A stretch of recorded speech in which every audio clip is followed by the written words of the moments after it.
Okay, I'll go get her. Get ready. Oh, well then let me hold for a second. Okay. Oh no, it's already going. What am I holding on to? That's fine.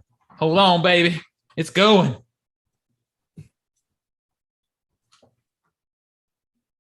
What pillow am I supposed to bite? None of Stevens. Yeah, none of mine. What he said. All right. It says we are live. So It's Tico and Tito. Replacing me with another bitch already? She's cuter. Fuck you! Oh my You God. disagree? No, but you're only saying that because she gives you more action than I do. She's giving you some right now. I'm gonna turn 360 degrees and walk away. I should just be recording this. Wait, hold on. We can replay this. Hold on. If you're turning 360, Yes, you got the joke. Thank you for getting the so joke. you're not walking away because That's the joke. That's the fail. Have you not heard this phrase online? Not all of us are internet bitches. That's why you turn not 360 all of us degrees and decide to walk throw away. logic and comprehension out the window. I'm just saying, not all of us are mean bitches. There's some days I get text messages from you and I don't know what the fuck you're talking about. That is every day. Oh yeah, kind I of. sent you a gif of like the shining doors with blood on the hallway, and you're like, What are you talking about? Yeah. No, I think I asked you if you were having your monthly. yeah. I'm like, nah, it's just the market. I try not to look at my stocks daily. I do daily. I can't do it anymore. I gotta wait. All right. Are we ready to go? Yeah, sure. All right, here we go. On this episode of the Culturesmash CAST, Paranormal Activity, Why Won't It Die would have been a better title. Showtime is gonna let the right one in. And Culturesmash goes to the Emmys. it's a Culturesmash CAST, episode 579 for September the 15th, 2021. I'm Stephen Lackey, editor of Culturesmash.tv. Nicholas Qualls, contributor to Culturesmash.tv. It's actually September 22nd. No one called me out. Yeah, you're right. You did it too quickly. Yeah, I'm just determined to let you embarrass yourself each time. We're also distracted by our dog. Also, do you think at this point in this whole process I can be embarrassed? Also, No, you have no shame. Yeah. It's true. Eventually, I'll find something. Oh, okay. Continue. Tina, I forgot what I was saying. What's your your name? intro. Oh, Nah. I'm Tina Qualls and I'm distracted by a puppy. And Zach. I'm Zach. I'm a professional moron. That's true. I mean, at least if you're going to do it, you might as well be really good at it. One could say an exceptional moron. No. Let's not go that far. Dang it. I mean, That's you why might you got. be. You're like the mid-level moron. That's why you got to turn 360 degrees and walk away. Exactly. All right. What's everybody been up to? Anything good? I was going to have a full-on movie day, but then looked at the box office and said, there's nothing that interests me. It is boring as fuck. And That is bullshit. Yeah, There you is- texted me that, and I'm like, yeah, it's the calm before the storm because of all There- the stuff coming. There in is October. one movie out that you should absolutely have watched. Oh, here we go. Zach is still pushing for Malignant, Absolutely. and no. I'm gonna watch it. I'm gonna watch it, but I have do. been in preview mode for our 12 Hours of Terror. It is important that I preview everything to make sure the pace is going to be good. And I told Yeah. Zach the other day, there is one movie in our block that I have never seen before. I've seen all the others. I previewed that movie and I felt like total shit afterwards. So I can't wait to share it. I felt really bad. It's so good. It's a good movie. But we have a very fun mix this year. I can't wait. Yeah. Yep. 7 films. Just don't let Nathan suggest anything. Yeah. Did No. he get a suggestion last year? He He did. did. Yeah. Which one was his? What did he suggest? I He forgot. suggested the one where the two guys break into the Cape Cod house and they kill the golden Oh retriever. God, yeah. It And- was the remake. Oh, he requested Funny Games. That's a great movie. I was about to say, what's wrong with that? It's a good movie, but he suggested it first. He suggested it without ever seeing it. He's like, "Oh, it's one of the ones I want to watch." And, Yeah. and two, And the dog. And the dog, which is a golden retriever that looked very similar to what Shadow looks like now, was murdered. I mean, I don't see any issue with that. Yeah, I'm fine with that. Yeah. Oh no. I was like, wait for it. Wait for it. Yep. I don't hear anything. So special thanks to Skinny Mixes. Yeah. For sponsoring Culture Smash Cast. Skinny Mixes, the coffee and dessert syrup that is 0 sugar, 0 calories, and 0 to 2 carbs. Head on over to skinnymixes.com and try some of the syrups, such as white chocolate, salted dark chocolate, salted caramel, and a variety of cocktail mixes they have on offer, including margarita, which is my favorite jam, but they have other fruit flavors too. Use promo code Culturesmash for 15% discount on your order. And I just ordered a big old box for us for 12 Hours of Terror. I'm gonna need it. I tried the glazed donut. It's quite delightful. And I already knew the white chocolate would be delightful. That is my jam. So we are good to go. So this is a TV-centric episode. I mean, we have a ton of TV and streaming stuff, so it's pretty much the gist of this episode. But we do have some box office stuff, so let's do the box office. Number 10 is The Eyes of Tammy Faye. Now, that opened limited last week. We have it listed in our opening this week list, too, because it's opening wide. But it's telling that it in limited release, it already made $650,000, $652 to be specific. Number 9 is Don't Breathe 2. It made another $671,000. Stop watching this movie. 31 million so far it has made. Number 8 is Paw Patrol, the movie. Made 1.7 million. It's made 37 million so far. Number 7 is Jungle Cruise. It made another $2 million. It's made $112.5 million. Number 6, opening new this week. This is somebody's movie ball movie. Cop Shop. I think it's Nathan. Made $2.3 million for its opening. That one's not going to win for him. You know what number 5 is? Number 5 is Malignant. Everybody sees this movie. 2.7 million it made. It's made 9.8 so far. I don't even have this in film ball. Y'all need to watch this. It's stupid. Just try and get me to waste my time. Actually, No, dude, Zach, you do have it in film ball. It's in. I do. That's pretty. I actually didn't know that. So Well, that's everyone- another reason everybody needs to see this. So nobody go see it. I'm gonna watch it on HBO Max. That's fine. I like literally. I don't care. Y'all need to see this movie. Pirate it. I don't care. Number 4 is Candyman. It made $3.5 million. It's made $53 million so far. So why would you actually pirate something that's free on streaming if you have the service? Some people are cheap bastards.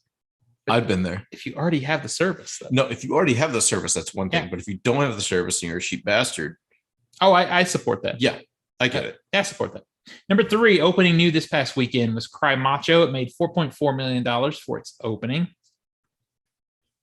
Number Anybody see 2, this? huh? Anybody see this? Not yet. I'll see it eventually just to give it a go because I like on Clint HBO Eastwood Max? as a director. Yeah, I was gonna say, but, this one's on HBO. we'll see. We'll see. Number 2 is Free Guy. It made $5 million. It's made $108 million so far.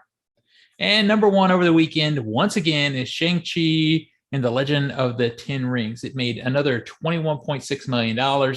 Made $176 million so far. I think we need more people to go see this movie. Do we? I don't think so. Yeah. I think everyone's seen it. Nah, I think there's just some people out there. All right. Opening new this weekend, Dear Evan Hansen's at 42%. I think you should go see that.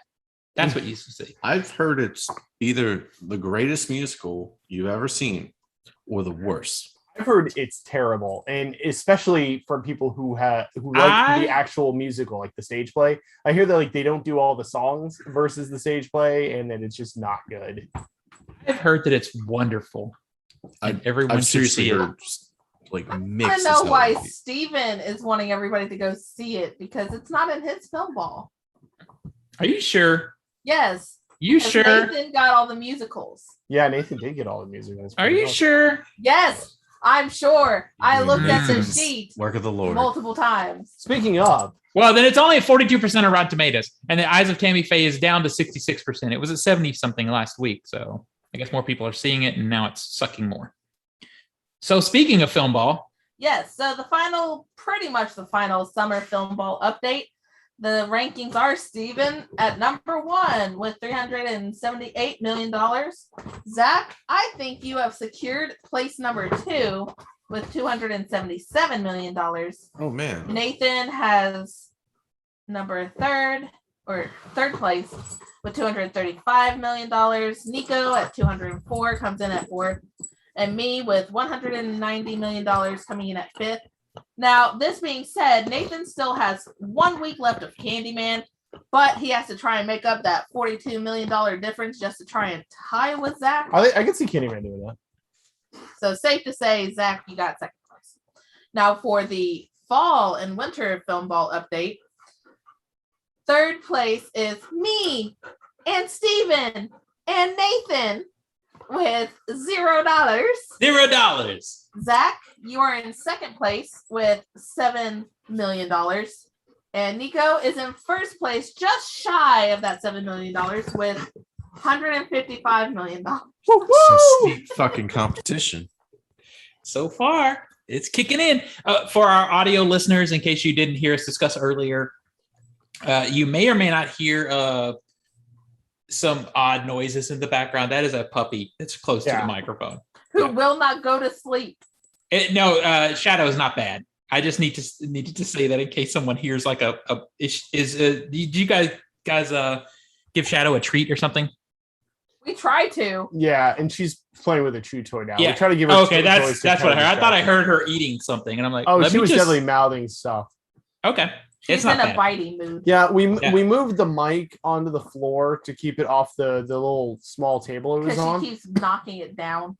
But now she keeps knocking into the mic. So it's our new recording situation is a work in progress. It's also going to change rooms soon, so that's going to be interesting. Mm-hmm. All right. So she's fine.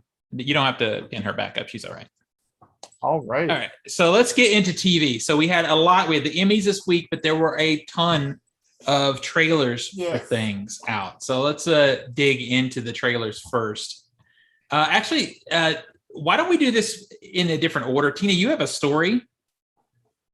I do. Let's do your story, and we'll flow from that story into that trailer, and then we'll do the others. Okay. Last week saw the title reveal for Paramount's upcoming reboot of the Paranormal Activity franchise.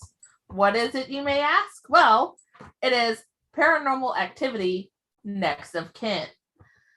This will see the franchise taken in a different direction that resets the playing board, which has so far been about mostly an expansion of the original movie. Now, we have a teaser trailer for the movie, which gives us a look at the new collection of characters to be traumatized. And some of the action is taking place in an Amish-style community. The movie will arrive on Paramount Plus exclusively on October 29th, just in time for Halloween. So, has everyone seen the trailer? The teaser? Yeah. Okay. My big question is, how is someone? This is found footage. How is someone filming in an Amish community? It is confirmed to be found footage. It looks like it. It looks like it's half and half, which threw me for a loop. Yeah, it's going for District 9, where like the beginning isn't and then the end is. Oh, is that the way they went? Well, District 9, the first 20 minutes was like documentary found footage. Yeah. And then it switches to where it's not. So it's really odd to go back and forth. I know it's not. Our dog is like swimming on the floor right now. And I heard that. So, but it's really weird that while they're not Amish, did anybody get any Midsommar vibes from the teaser? I got them attempting like that kind of commune experience away from civilization, and it's like I really feel like you're trying to go after this Midsommar vibe. Yeah, I feel that a little. Nico, you're completely off the camera now. I see what you're saying. I feel that too. I feel like it's not a successful attempt, though. I mean, we can argue the quality and the point of the original one, because I know I like it better than the rest of you guys. 10 out of 10. Yeah, I like it because there's one thing that it does, and I will argue, I will die on that hill, is of the found footage movies that are out there, other than Blair Witch, it does it the most accurate. Like, it's the most found footagey of them. It even explains how they can fucking film all night, which other films don't. Oh, they just never run out of memory cards. At least this one, they take the time to hook it to a laptop. Rec was 73 minutes. Huh? Rec was 73 minutes. Still, I would look at Rec and point out where things don't look exactly right found footage wise. We can look at it and see. I'll compare. I would point to Rec. I mean, I get the whole, like, I'm connecting it to my computer. Which one was first? Rec. Which one did Steven see first? Rec. No. Really? I don't think so. Really? I don't think so. But anyway, that's a damn shame. The point is, it feels like the one thing that first film did very well, it's getting completely away from with this whole, like, back and forth, like, found footage. I think they came out like the same year. They both came out in 2007. Yeah, one of them I saw in the theater. One of them I saw later. Paranormal Activity was 09. Yes, it's 2009. That's not what Wiki says. All right. Wide release was 2009. The original developed as an independent feature and given a film festival screenings in 2007. So the full theatrical version before they went back and did reshoots and got that initial funding, that was 2009. Okay, so 200 people saw it, but that's not wide. Either way. The point I'm trying to make without someone, and you wonder, sir, is that this new film is getting away from what the one thing that the first one did like really well, did better. Characters. Well, they never, Camera angles. Are you trying to say this one has better characters than the original? No, I'm saying this one has shitty characters. Well, we really can't tell from the 60-second trailer, but it's ripping off Rec at the end of the fucking trailer. Well, everybody's ripped off that move. Like, it's been ripped off so many times. God, that's the end of the movie. Yeah, it probably is. That shot in the trailer where you see the person get dragged off. It's a night vision mode. Yeah. That's the it probably is. Probably. It's like, hey, remember Rec, guys? Remember quarantine? Like, I want to try to be positive about this. Like, they're trying to reboot it and rescue No, man. Okay. Yeah. How many Paranormal Activity movies did you see? 2. Oh, you didn't even see the third one? No. Okay, 3. I've only seen 2. How about y'all? I have seen 3.5. I've seen 4, if not 5. Because I've seen 1, 2, and 3, and I think I watched you watch half of 4. Yeah, I watched 1, 2, 3. I watched the marked ones, and I watched the other dimension one.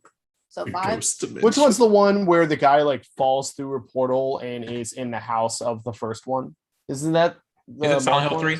I think that's the marked ones. Yeah, because I remember the ending of that one. Ones. But I've seen I liked 3. I didn't like 2. 1's 1. I like 3 a lot just because it is that, like, we're gonna go do the prequel. We're gonna be in the 80s. We're gonna have the. I love that trick scene. With the. Scene was the oscillating. I'm gonna put a VHS camcorder and an oscillating fan, and that's how I'm gonna record back and forth. I'm like, goddamn, that's smart. Wait, maybe I saw. I thought you saw that one. Yeah, maybe I did see that. I hated that one. 3's the one that takes place in the 80s. Yeah.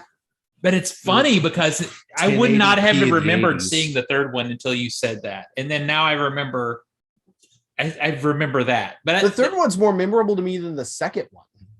The only thing that's memorable to me about the second one is the pool cleaner. Huh? The pool cleaner. Now the thing that it did its job. Like, it had they tried to again portray like no-name actors, but one of them was in this show that we were watching. That post-apocalyptic show that, like, Jericho. Jericho. One of them was in Jericho, and I'm like, I know that actress. And then it had the cabinet door scene, which was pretty good. Yeah, I thought that was good. Yeah. My That was favorite part of 2 was the fact that the dog survived, the daughter survived, and like the nanny. So I had this headcanon where the nanny, the daughter, and the dog decide to go on like ghost hunting trips to avenge their family. Yeah, I don't remember the movie. I remember that conversation after the movie. Because that was what Tina was talking about when we left the theater. Well, the sad thing is this franchise, most of the movies suck, but it keeps surviving somehow. Yeah, and this movie looks like it also sucks. It's like a demon. No matter what you do, it'll just magically come back. Yeah, I guess. And time travel.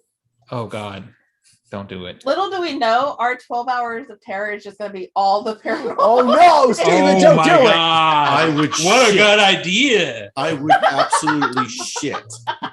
We could do I'd be 4 mad. of the 7 easily. We could do it. That could be the ultimate Zach troll.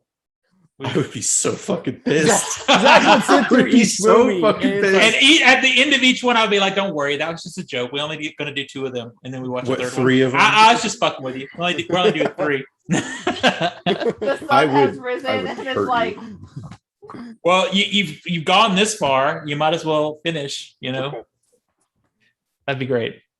All right, No. Other trailers. hold on, So- real quick.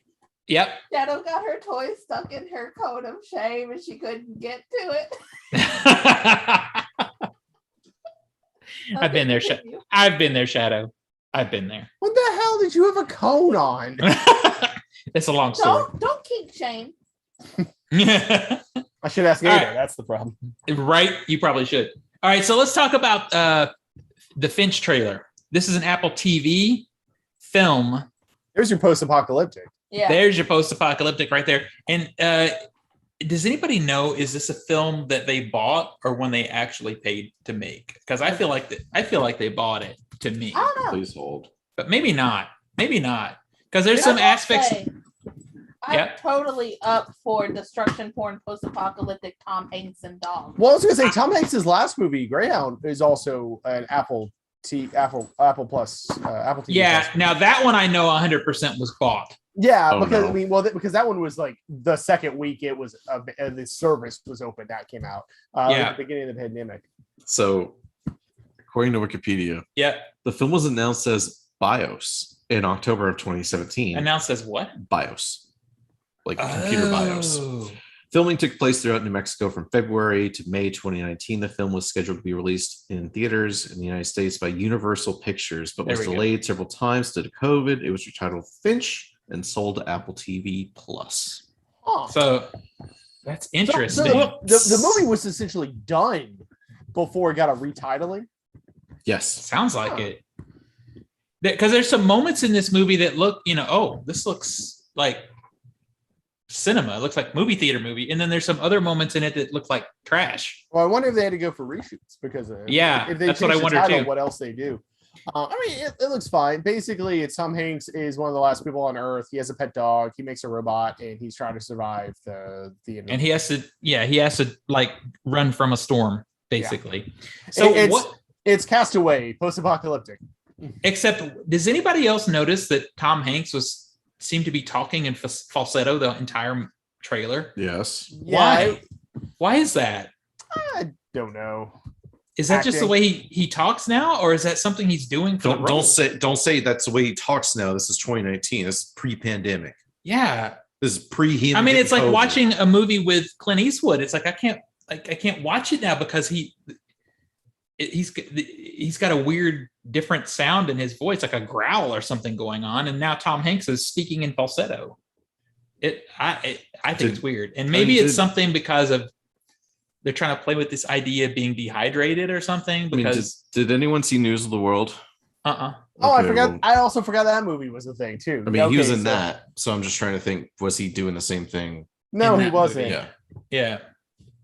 yeah, Not from the Yeah. trailers I saw. I I don't did re- want to see it, but I never got to it. I think it's on Um, HBO Max now, right? I think it's a character choice. I think it's just something that he's trying to apply about the character, like you said, dehydration. Well, let me so- just say it right now. I hate it. Like, it was so distracting to me in the trailer. I mean, the movie overall, to me, it looks cute.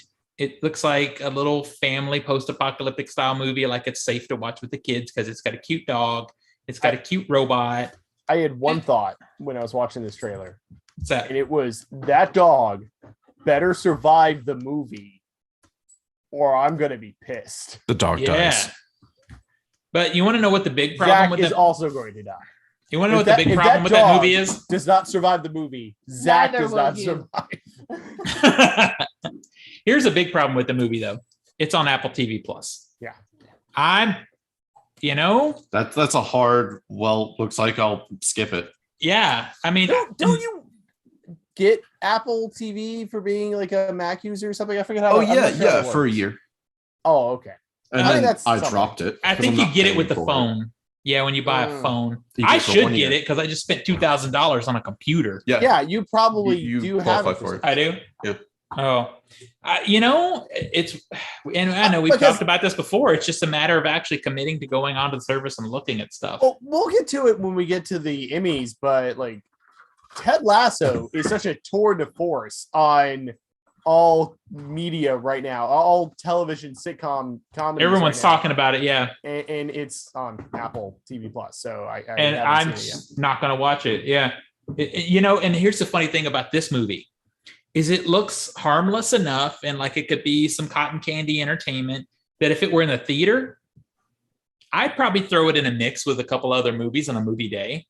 But because of where it is now, I'm probably not going to see it. And that's a shame. Even though his voice annoys the shit out of me. Any other thoughts on that one? No. All right, let's talk about the Tragedy of Macbeth. This is a new A24 trailer. Yeah, this was a It's very Macbeth in the style of the lighthouse. well, in that it's Uh. black and white. It's a retelling of Macbeth with Denzel as Macbeth, which is already kind of badass. Yeah. And it's in black and white. It's by Joel Cohen of the Coen brothers. This has all the So- makings so of Joel something. without Ethan. We'll see how that goes. Oh, well, we're going to see that a lot. We're going to see what happens when one Wachowski makes a Matrix also. This is some that's kind true. of year. So Macbeth is literally the only Shakespeare thing that I give a shit about. It really literally is. And I can see that because I hate pretty much everything Shakespeare. yeah, it's just the only one. So the fact that you're like, this is the only one, I'm like, I get that. Yeah, I get Yeah. that. It's, I like some of his more fantastical ones. I like- don't care. It's Twelfth wordy Night. bullshit to me, and I know that's insulting. I like to Much people. Ado About Nothing. I No. like Fucking I Kill like me. Taming of the Shrew. I like The Tempest. The I only haven't- version I of haven't seen Taming it of the Shrew I like is if you can find it. Look up an old episode of a show called Moonlighting that has Bruce Willis in it, where they rip gonna on say, Taming of the Shrew. or just watch 10 Things I Hate About Yeah. You. Yeah, I just I don't hate Romeo and Juliet Oh so God. much. And don't care. Yeah, it's terrible. And Hamlet, if you want to get your Hamlet, Hamlet's just okay. watch The Lion. yeah, watch it like you. There you go. I just don't care. It's like so. This has That it's fellow the had me one. falling the fuck asleep. Yeah, it's the one that I actually like. It has Denzel Washington. It's put out by A24 and directed by a Coen brother. Okay, I'll see this movie. I'll see it. Now, am I going to like it? We'll see. We'll see. But I don't know if I'm the crowd for it if I'm not a Shakespeare fan generally to start with. I I mean, it just know looks I cool won't- though. I won't be able to go into it like how we went into The Green Knight. We got to prep ourselves with like lots of caffeine, Yeah. energy bites to stay awake. Because I mean, this is going to be one that I'm like, yeah. I mean, it's true. It's like we've had The Lighthouse and The Green Knight in front of this one. So But those were also like the same director. Like they weren't Joel Cohen. yeah. I mean, it does feel like he's going for this really high art kind of feel to the movie, though. So we'll It does see. feel like it's going in that direction, but still, the fact that it is a different filmmaker is going to be interesting. Seeing Cohen's sensibilities in Macbeth are going to be intriguing. Like I wanna it's see not how he like does the witches. well, yeah, and from what we've seen, this isn't say a spin on Macbeth. It's like say for instance, Oh Brother Where Art Thou is the Odyssey. It's like no, this is just straight up Macbeth. Like yeah, full This medieval. will be what teachers will show their students when they watch. I When they thi- start discussing it. I do think in some respect. So you guys are literally convincing me to not see the movie. No, actually, no.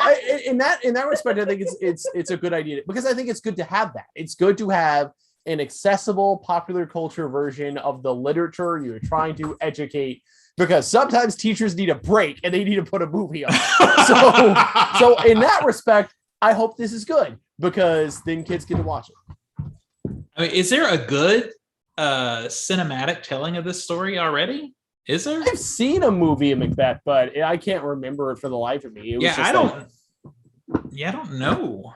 All right, so hopefully this is good. It's just I already know it's got strikes against it, me going into it, but there's so many good things happening that I'm going to give it a chance. It'll be better than The Green Knight. Right, Zach? I hope it's better than The Green Knight. Green Knight was good.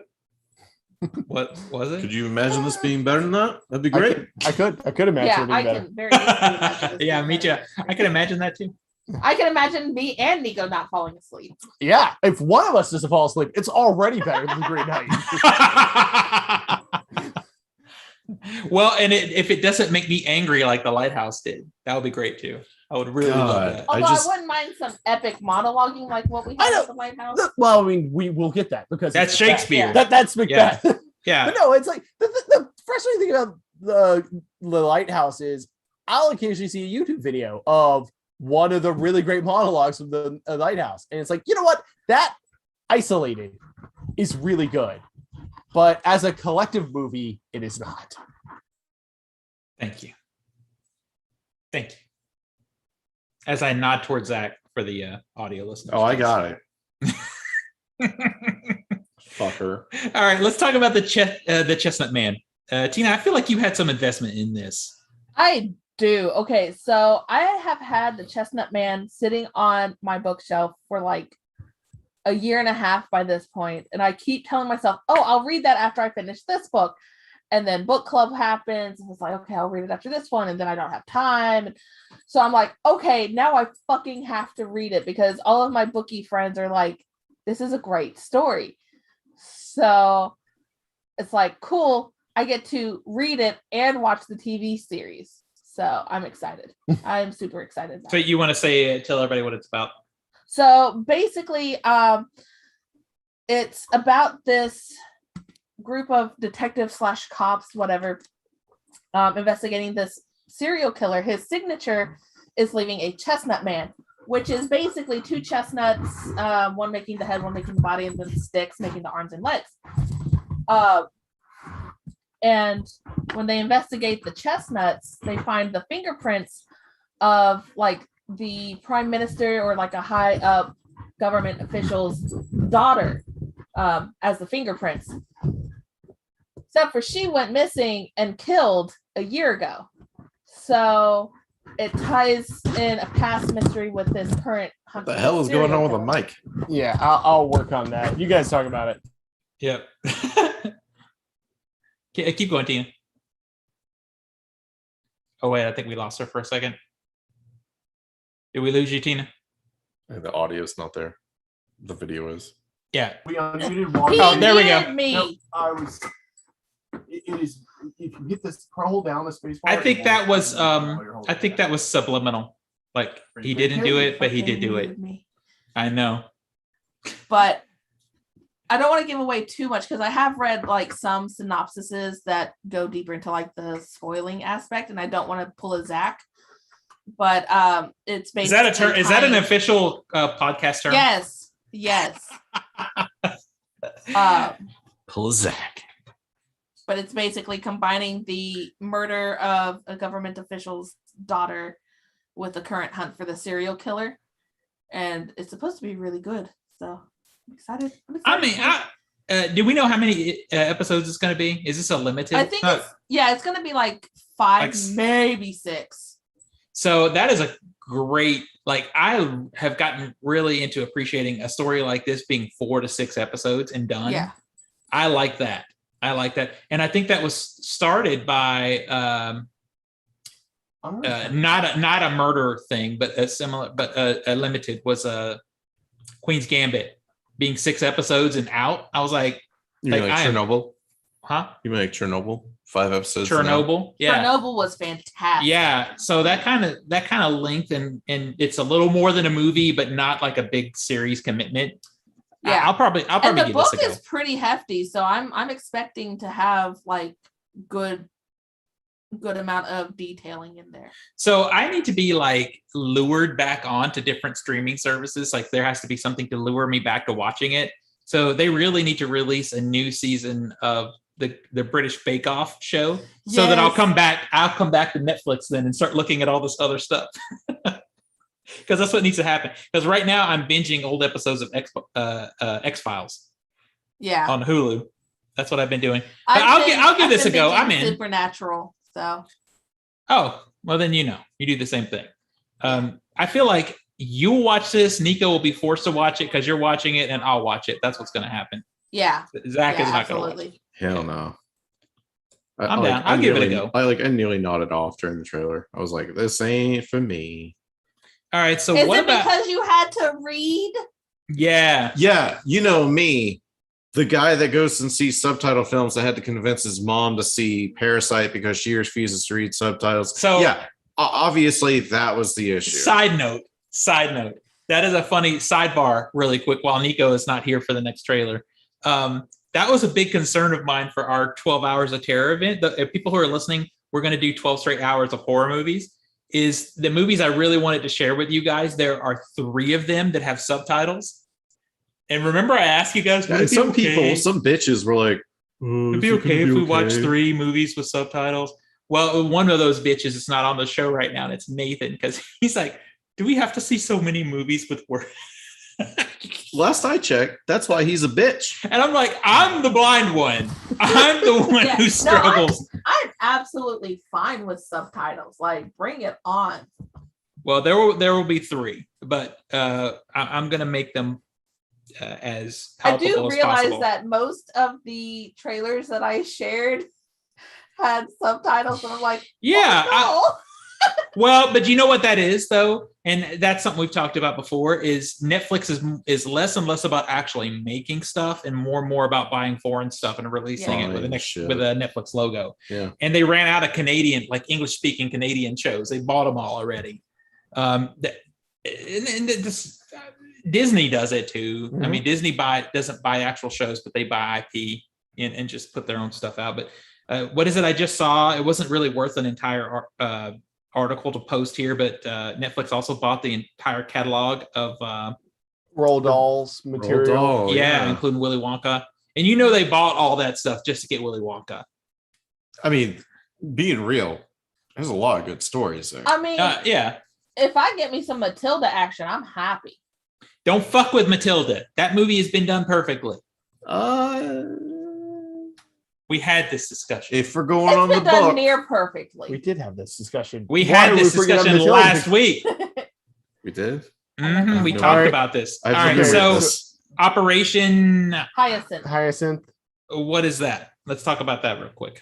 Basically I have this thing with serial killers. It must be the white chick. I was about to say this. Yeah, I feel fear for Nico on a regular basis. This is called a nap. I do too. You should. Basically, police force in like 80s Poland or something is like investigating a serial killer who's going after gay men. So they make contact with a group of gay men, the community, the LGBT. Like the detective goes undercover as a gay guy. And he starts to realize that he might actually be gay. And now the serial killer might be after him. Wait. Have y'all ever heard of the movie Cruisin'? Cruisin' with Al Pacino. Yeah, is that because everything you just described? It's a reasonable comparison. Okay. Who was from that movie? I haven't seen it, so Arrow Video has a very nice version of that movie out. And that's Al Pacino. So that's, It is. Yeah. I And also probably haven't. not subtitled. I haven't seen it. Also, Yeah. I've just seen the trailers for it. Like It looked- literally, It does seem really similar, though. literally everything you just described is that movie, and I'm like, hold up. Of the Hold trailers we watched, this was the one that kind of grabbed me the least, and I don't know why. yeah. I other than maybe it's just I don't know, because it's a foreign release. I'm just not as grounded to it somehow. But I can see where it's in your wheelhouse for sure. Yeah. Yeah, it's a serial killer. It's totally in Tina's wheelhouse. I feel like it's just research. I can't help it when it hits fall. The basic white bitch in me comes out. When it hits fall, Tina, this could be spring.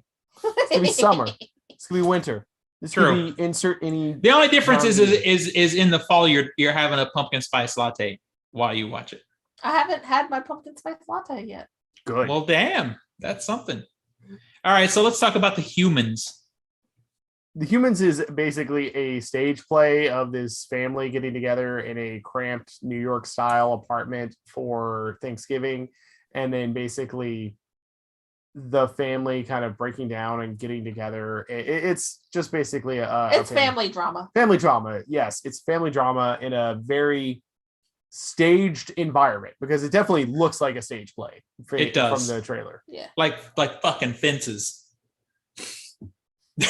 The movie Zach told me was good. No, it's fine. It's It's 93% Rotten It Tomatoes. is. Okay. I like Go ahead. a single set, like a single location type of story where you're just really smashed into a space and forced to like focus on the characters.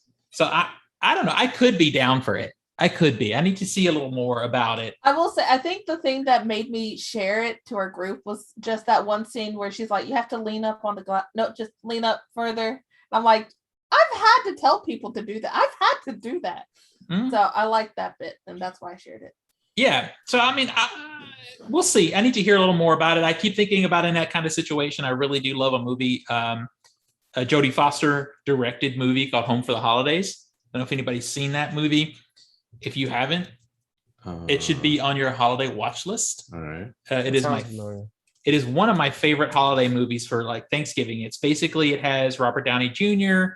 It has what's her name? Holly Hunter in it, and they're all this big family is coming together for Thanksgiving, but they're dysfunctional as fuck. I'm not gonna lie, when you said Home for the Holidays, I thought of that Jonathan Taylor Thomas Christmas movie. Yeah. Oh no, this is a good movie. I was about to say that's the one I thought of. Yeah. No. Oh, Okay, I'm hey, not the only Steve one. Guttenberg. Steve Guttenberg also. Yeah, he's in it too. It's a really great cast. Yeah, it's a very I forget who the parents are. They're both really big name actors too from a long time. If you have it up, Nico, who are the parents in it? Let me go to get the cast list. I just had like the preview. So don't know who the parent names are. Let me look at photos. Hang on, I could tell you in 2 seconds. One. Looks like Charles Durning and Charles Anne Durning, Bancroft. that's it. Yep. Anne Bancroft and Charles Durning, that's right. That they play the parents, and it's so good. So this one has a lot to live up to for me, but I like that kind of setting. It's one of the reasons I'm excited to eventually, when I get some time, and probably not till after Halloween, because my mind isn't coming into the Halloween sort of feeling for movies, but I want to watch that movie, Tina, that you guys liked, One Night in Miami, because it's three characters smashed together in one space for the majority of the movie. Well, Criterion's coming out with it. Yeah. Huh? Criterion's coming out. Criterion is coming out with the Not Blu-ray. 4K though. No, not Even though it 4K. has a 4K master. Yeah. No. Nah, you man. I mean, I liked So it they're so much taking that I baby put steps. one of the lines in my wedding vows. Yeah, you did. Mhm. I was there. Oh, were you? Were you? I was there too. I Yeah, thought it was- certainly we were all there. It was a beautiful day. All right, All right, so last one, Nightmare Alley. Nightmare This one was Alley. the one that started my role, my whole. New Guillermo Rabbit del hole. Toro movie. It is crap, who's the Remake. actor? Is There's it a lot of remake? names Yes. in it. Is it? Huh? Yes. I didn't realize it was a remake. It's a remake, but like the original came out in like the 30s. Oh, well, Yeah. beautiful. That's the perfect way That to do a explains remake. the setting though, because like you do get very so like, it's based deco. on the original one 1947. also. So the original one, it's originally a book. Yeah. They made it a movie in the 40s. And Guillermo del Toro is basically said, I'm remaking the book. It's not going to be a remake necessarily of the movie. It's going to the book. Bradley Cooper is the main character. It's got Cate Blanchett, Rooney Mara, Willem Dafoe. Big surprise, Ron Perlman is going to be in a Guillermo del Toro movie. That never happens. I don't know if you've seen that combo before, but it's probably going to be really good. Probably so. Tony Collette's in it, so there you go, Steven. Is this? I like Tony Collette, just not in Knives Out. Yeah. Is this a Netflix movie or is this going to go theatrical? Theatrical. This is a theatrical release, right? Yeah. Boy, it sure. It's one of those magical combos when you see this story and you know that Guillermo del Toro's doing it. You're like, yeah.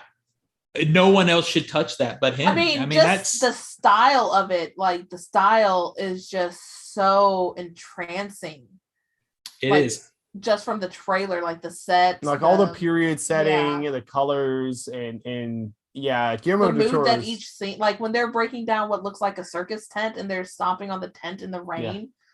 It's beautiful. Yeah. Willem Dafoe as the ringmaster is going to be great. Yeah. It's almost stunt casting. It's so good. And I just love it because if I looked at the trailer, I'm not saying I would get it right away, but if you had to ask me for 3 directors, which one of these, give me 3 directors that directed this movie, he would have been one of them because it just looks so much like his stuff. Yeah. It's like classic him. Like I would watch this and like Lady in the Water back to back or something. It's just, I'm excited for it. I'll either love it or it's not a hate thing. Lady in the Water? It's and not Lady in the Water. Shape of Water. Shape of Water. Why would you watch that awful M. Night Shape of Water? Yeah. Now, because the guy has one strong arm. I was with you. I'm sure the audience was with you. But yes, Shape of Water. I wasn't with you. Yeah. You should go with me on this journey. But it looks cool. It looks really cool. Yeah. It took a year to film this thing. It took a year? Yeah. Jeez. Why? They started in January 2020. And does it say why? Sense. It took COVID. COVID. But they resumed filming in September. Didn't finish till December. That's still a long shoot. That's still a long shoot. Like yeah. if they were basically filming up to like when everything shut down in March. So if they started January to March, they shut down a week before everything shut down. And in September to December, that's still a 6-month shoot. Yeah. It's still 6 months. So during COVID, they were editing what they had filmed. That actually is probably kind of cool. Yeah. Because they got to look at some rough cuts of what they had done and make corrections. Because you always want to make corrections after you see your final cut. It's like, shit. Do I have enough money for additional photography? And usually, I don't know, if like it's no. I just hope when we see this thing on the big screen, I see a lot of practical stuff. Yeah. That's probably going to be the case. I mean, Guillermo del Toro does that. Yeah. I'm excited. It's the thing I'm most excited for out of everything, all these trailers that Tina actually shared pretty much everything here. Yeah. Yeah, I had a slow day at work and I was like, I'm bored. Oh, that's right. That's what you said. Yeah. Tina's going to go check on the pup who's barking downstairs. All right. Do you want to start? I will start the Emmy article while she does that. It's the Emmys, which are less interesting than the Oscars. We only do a game for one of them, so that's all you need to know. So the Emmys were this past weekend, and Britain won. The Isle of England won the Emmys. So fair enough. Apple TV Pluses.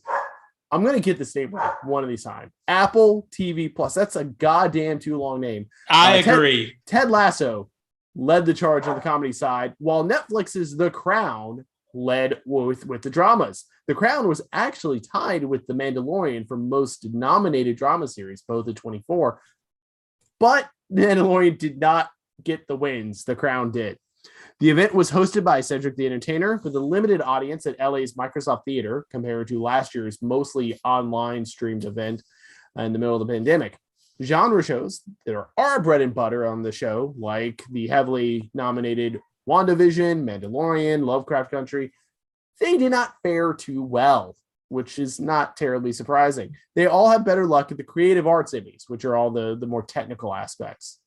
While this year's field of nominees was the most diverse to date, all major acting awards still went to white performers. RuPaul did make Emmy history for the most wins by a person of color, as RuPaul's Drag Race claimed its 4th consecutive Emmy trophy for our outstanding competition program.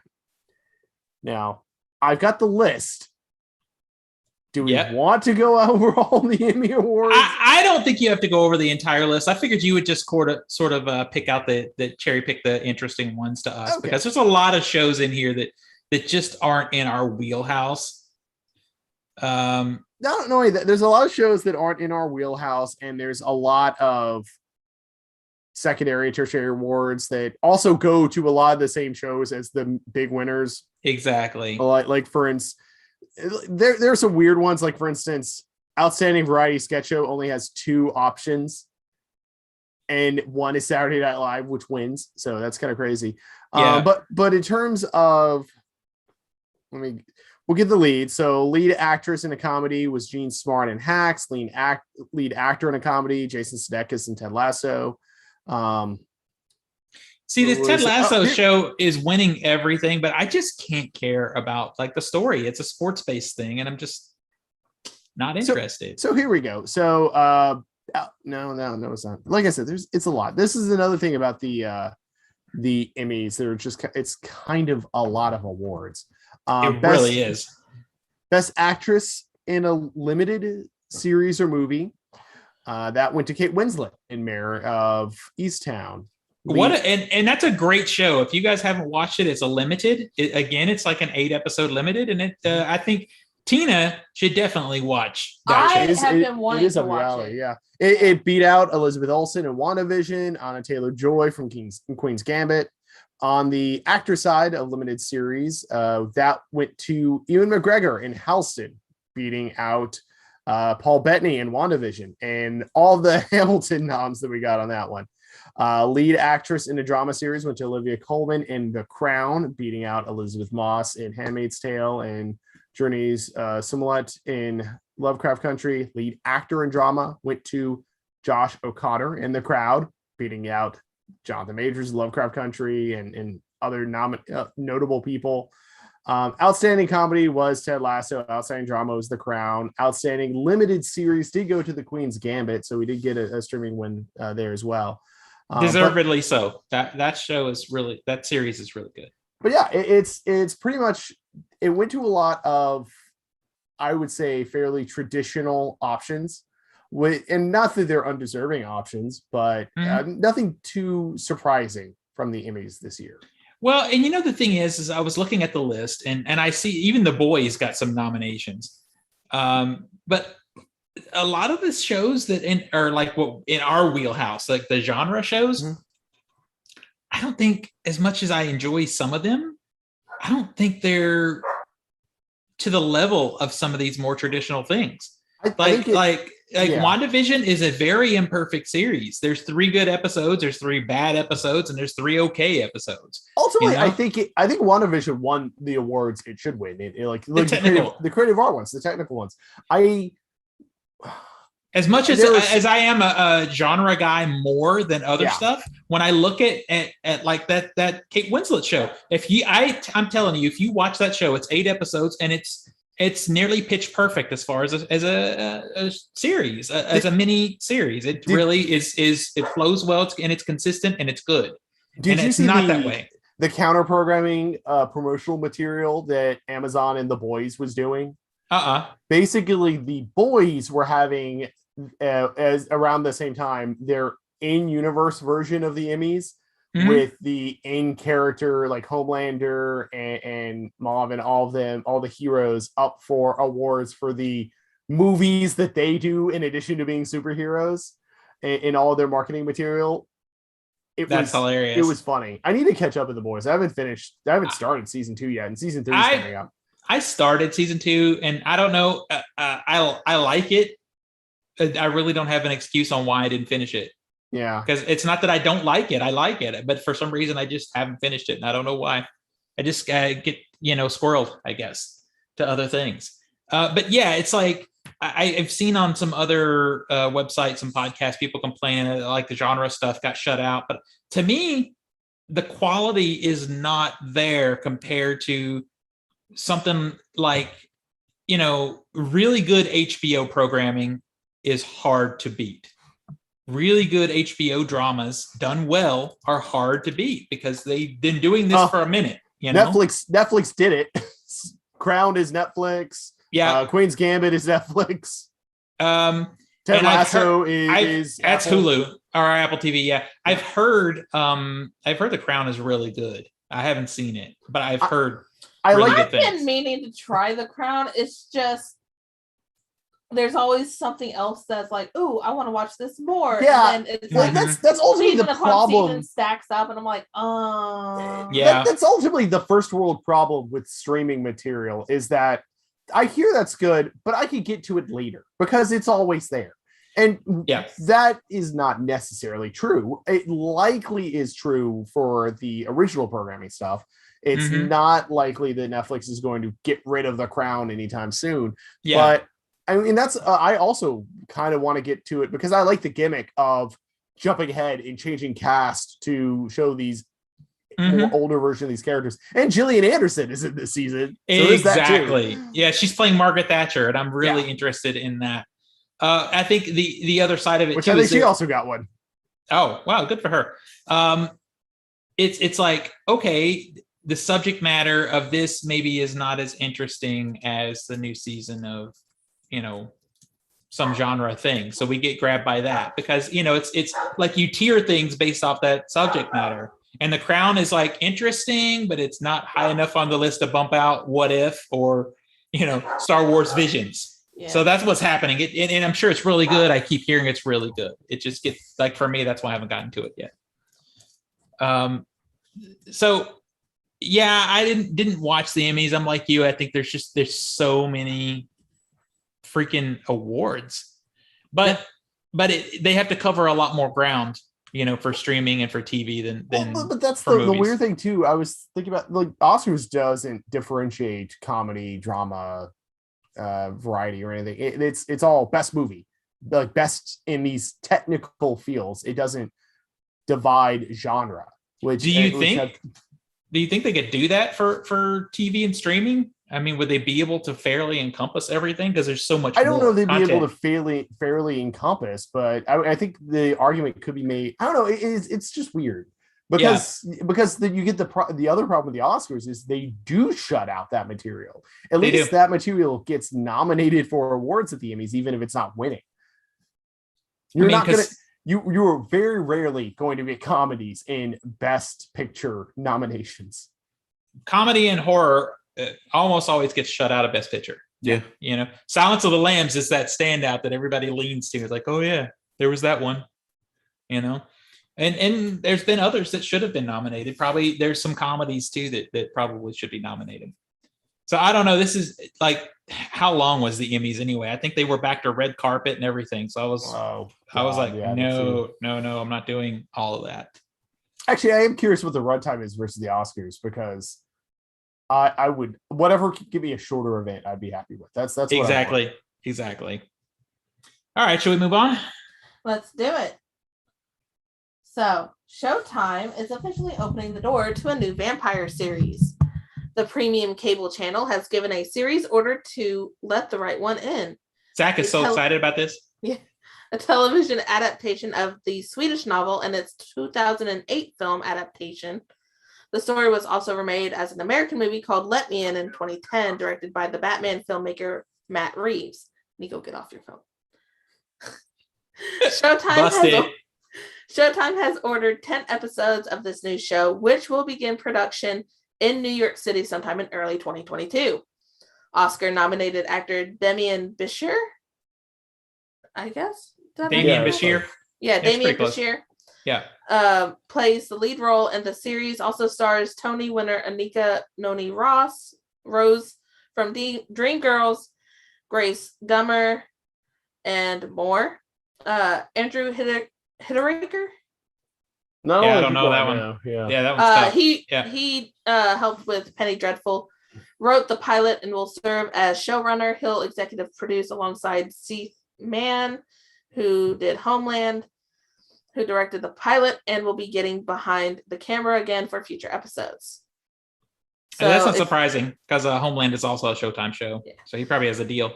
For those who aren't quite as familiar with the story, in the Swedish novel, it centers on Mark and his daughter Eleanor, whose lives were changed forever 10 years ago when she was turned into a vampire.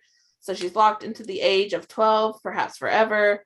She lives closed-in life, able to go out only at night, while her father does his best to provide her with the human blood she needs to stay alive.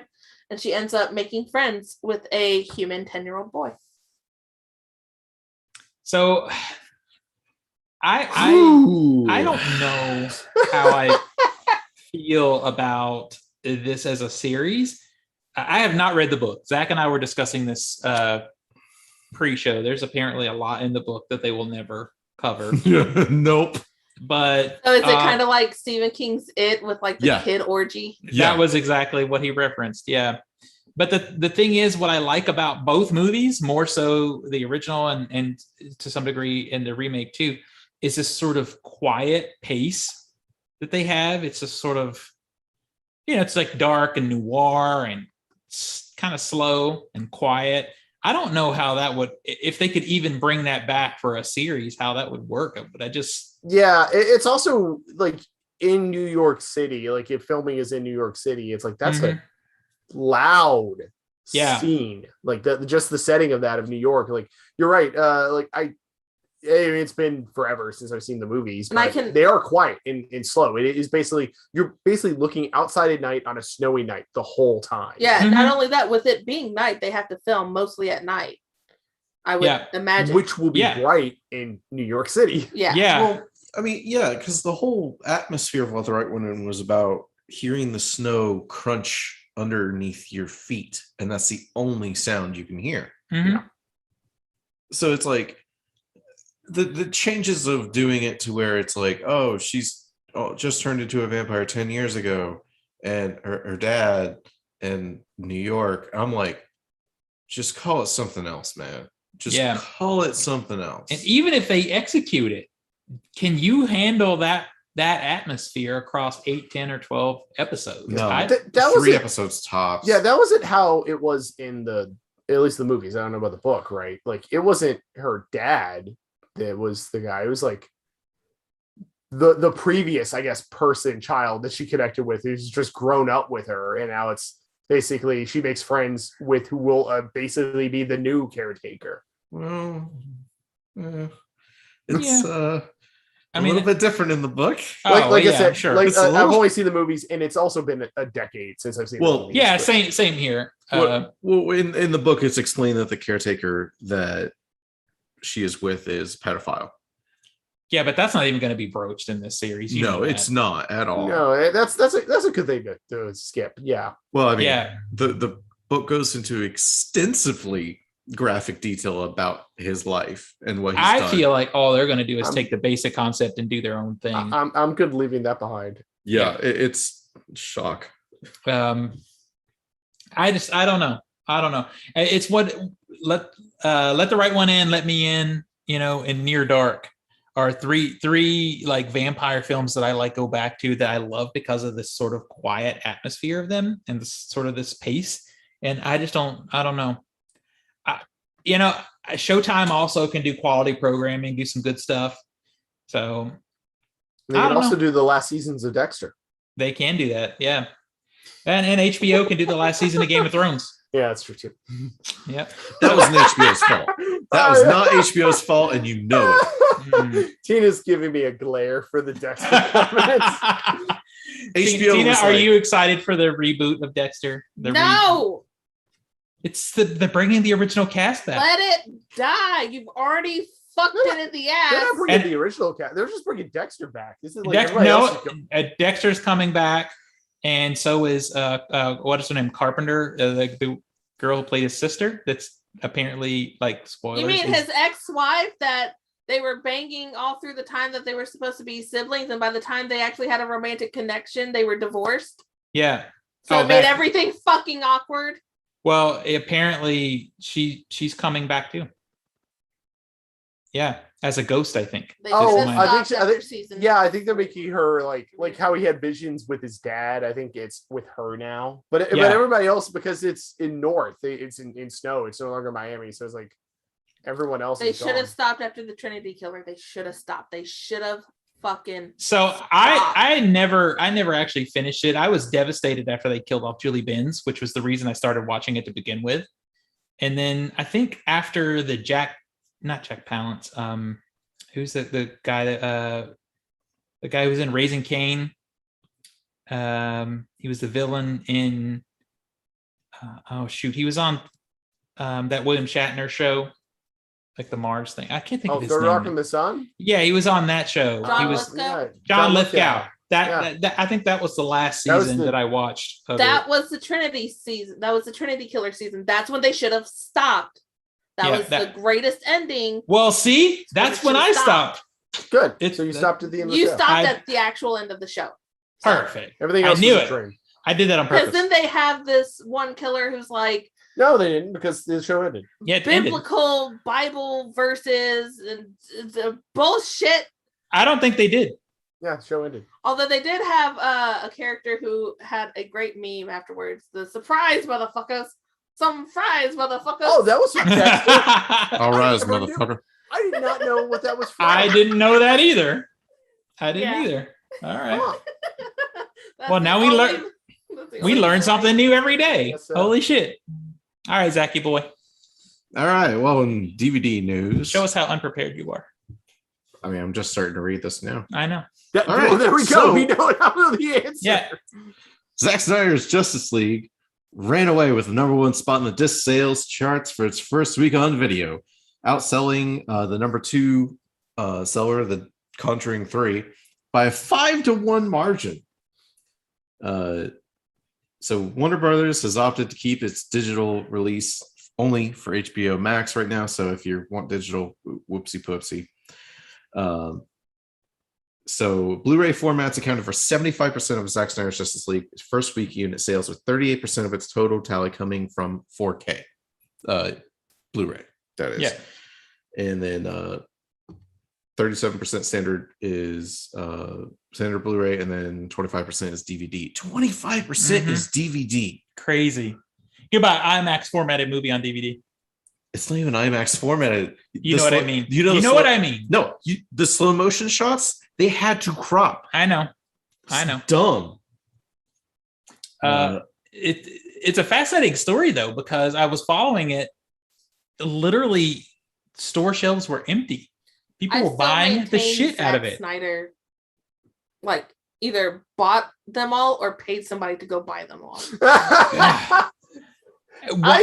It's not that good. No, Why is it? It's awful. Yeah, I don't understand it. I don't know, man. I don't understand it. Like, it's sold.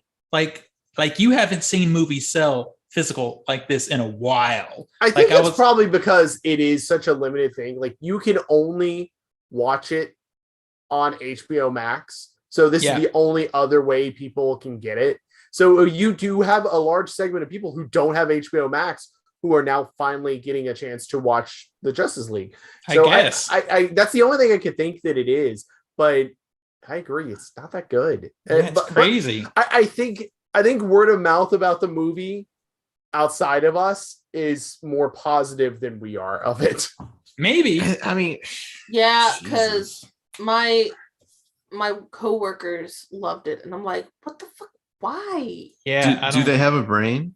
I tell you what's been really hilarious though, and you would be so triggered. I'm glad you're actually not in these groups, but if you're in like physical media groups, you see all these people posting in there. I just bought this movie. Why is it in 4:3 like my old TV? Oh, yeah. There's so much commenting happening on that right now. It's hilarious. But yeah, it's crazy to just see stuff getting ripped off the shelves like that, and you still do. It's not a good movie. Yeah, like it's really hard to come by. Almost impossible to come by a copy of A Clockwork Orange on Steelbook now. I get that, but this movie. Wait. These film groups. Yeah. When you say film groups, you mean no? I say movie collector groups. People who buy movies, physical movies. Yeah. So anyway, with that said, this week if you want to buy something, Zach, I broke Zach. Yeah, I broke Zach. As I said, A Clockwork Orange is out on 4K and in a Steelbook, and I hear that 4K is quite nice. The Fast 9 Fast Saga is out in 4K and a Steelbook, and you can get a complete collection, of course. Dementia, actually, it's supposed to be Dementia 13 Collector's Edition is out. And then Breakdown, I'm going to pick this one up. I actually really like Breakdown. These are Paramount Presents release. Those are like, there's a lot more this week. Actually, it's a busy week, physical media wise, but these are the ones that stood out to me. These are young kids. They just don't know. I wish I hadn't said this now. I don't know.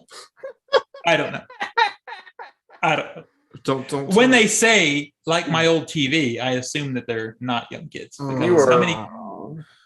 many kids you know that have grown up with a 4x3 TV? Just say. Thanks. I hate it.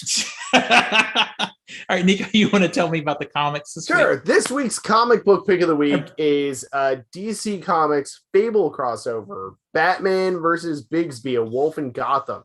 So, yep, it's a crossover. So DC had a former prestige line of comics called Vertigo, and one of its longest running series of the Vertigo imprint is a series called Fables, written by Bill Willingham.